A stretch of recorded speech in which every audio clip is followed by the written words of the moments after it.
भानगढ़ की रात असली डरावनी कहानी। राजस्थान के अलवर जिले में बसे भानगढ़ किले का नाम सुनते ही मन में डर और रहस्य का साया उमड़ आता है। कहते हैं कि यहाँ सूरज ढलने के बाद इंसानों का कदम रखना मना है। कई बार लोग यहाँ रात बिताने की कोशिश कर चुके, लेकिन या तो वे लौटकर नहीं आए, और अगर लौटे भी तो उनका मानसिक संतुलन बिगड़ चुका था।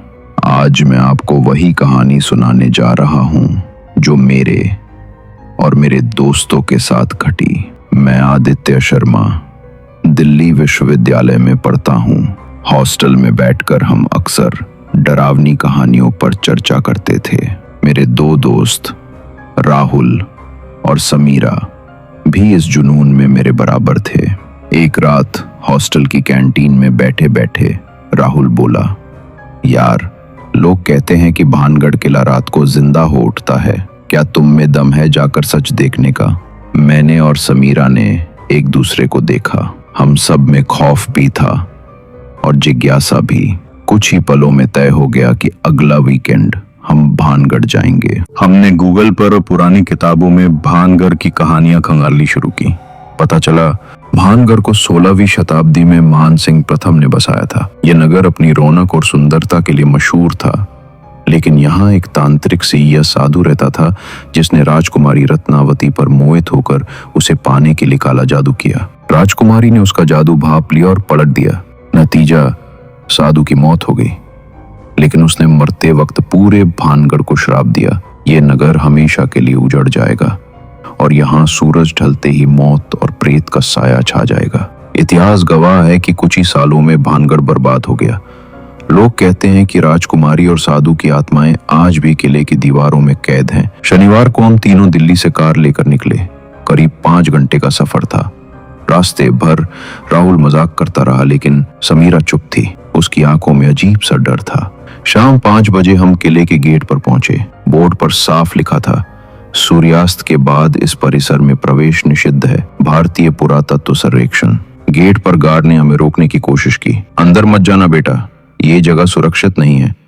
लेकिन हमने उसे झूठ बोला कि हम सिर्फ थोड़ी देर रुकेंगे और तुरंत लौट आएंगे। मौका देखकर हम दीवार फांद कर अंदर घुस गए। जैसे ही सूरज ढला, किला सन्नाटे में डूब गया। टूटी हुई हवेलियां, सूखे पेड़ और टूटी दीवारों से छन कर आती ठंडी हवा रोंगटे खड़े कर रही थी। हम टॉर्च लेकर आगे बढ़े। किले के बीचों बीच मंदिर था जिसकी घंटियां कब की खामोश हो चुकी थी। अचानक समीरा रुक गई। क्या तुमने सुना? जैसे किसी औरत की आवाज आई हो। हमने कान लगाए और सचमुच धीमे धीमे पायल की झनकार सुनाई दी। राहुल बोला, शायद हवा होगी, लेकिन मेरे पैरों तले जमीन खिसक गई थी। हम एक टूटी हवेली में घुसे।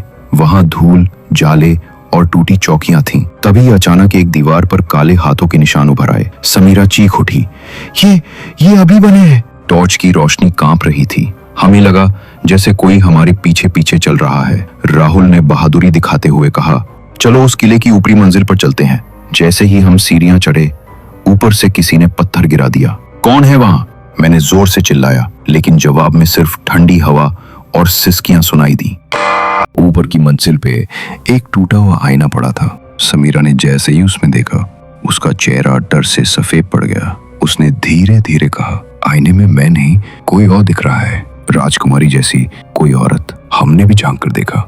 आईने में वाकई एक खूबसूरत औरत दिखाई दे रही थी जो प्राचीन राजसी पोशाक में थी। उसकी आंखों में खून उतर आया था।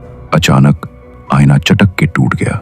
समीरा जोर से चिल्लाई और रोने लगी। नीचे लौटते वक्त हमें लगा कि कोई भारी भरकम इंसान हमारे पीछे पीछे चल रहा है। टॉर्च की रोशनी में दीवार पे एक विशाल परछाई दिख रही थी। सिर पे जटाएं, हाथ में लाठी। राहुल चीखा, ये वही तांत्रिक है, सिंजिया साधु। उस परछाई ने दीवार से अलग होकर हमारी ओर बढ़ना शुरू कर दिया। हम तीनों भागते हुए मंदिर की ओर दौड़े। मंदिर के अंदर घुसते ही दरवाजा अपने आप बंद हो गया। चारों ओर अंधेरा और अचानक घंटियां अपने आप बजने लगी।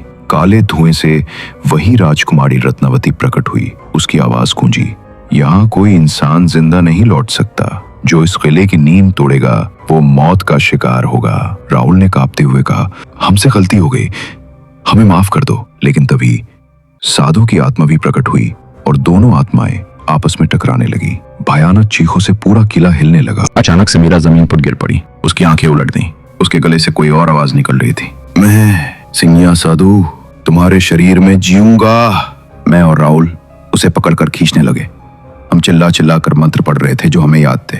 अचानक मंदिर की घंटी जोर से गिरी और समीरा का शरीर हिलकर शांत हो गया। जैसे ही सुबह की पहली किरणें फूटी, मंदिर का दरवाजा अपने आप खुल गया। हमने हिम्मत जुटाई और समीरा को उठाकर बाहर भागे। किले से बाहर निकलते हवा बदल गई। अब सब शांत था, लेकिन समीरा अभी भी बेहोश थी। उस रात के बाद से समीरा कभी पहले जैसी नहीं रही। कभी कभी वो अचानक नींद में उठकर वही तांत्रिक मंत्र बोलने लगती है। राहुल ने कसम खाई है कि वो कभी किसी प्रेत वाले जगह पर नहीं जाएगा, और मैं आज भी उस रात की चीखें और पायल की झंकार सुनकर नींद से जाग जाता हूँ। भानगढ़ किला आज भी खामोश खड़ा है, लेकिन उसकी दीवारों में कैद आत्माएं हर रात नया शिकार ढूंढती हैं। अगर आपको ये भानगढ़ की असली डरावनी कहानी डरावनी और रोमांचक लगी तो इसे लाइक कीजिए, शेयर कीजिए और कमेंट करके बताइए कि आपको अगली कौन सी कहानी चाहिए।